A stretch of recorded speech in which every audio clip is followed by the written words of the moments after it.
I turn now to a second anomaly, which even more clearly violates laws of science. Building 7 collapsed symmetrically, meaning that it came straight down, having an almost perfectly horizontal roof line.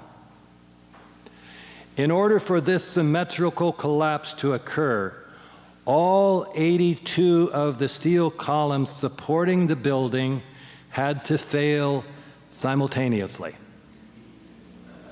It is difficult to imagine how this symmetry could have resulted without explosives. Perhaps people may think that if the building had been entirely engulfed by fire, so that the fire was symmetrical, all 82 of its columns might have failed simultaneously, producing a symmetrical collapse. History teaches, however, that it is impossible for fire to cause a steel frame building to collapse. It would have been even more obviously impossible for the fires of Building 7, being on only a few floors, to have produced a symmetrical collapse. To believe these asymmetrical fires produced a symmetrical collapse would be to believe in a miracle. The fire also could not explain the sudden onset of Building 7's collapse.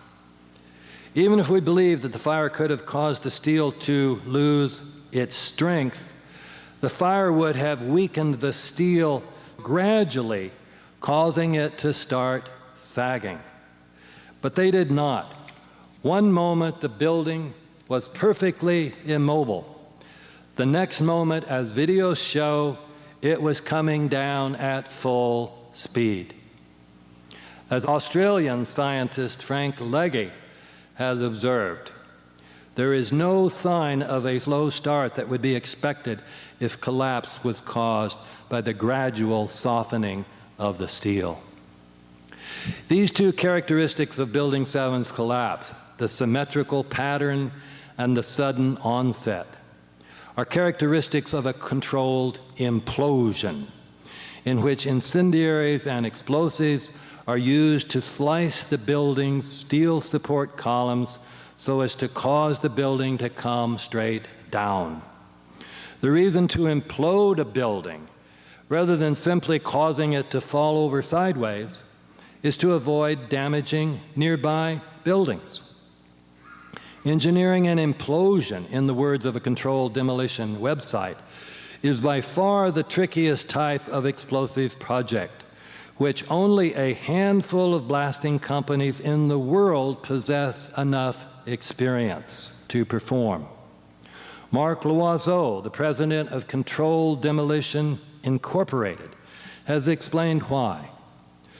To bring a building down so no other structure is harmed, the demolition must be completely planned using the right explosive and the right pattern of laying the charges.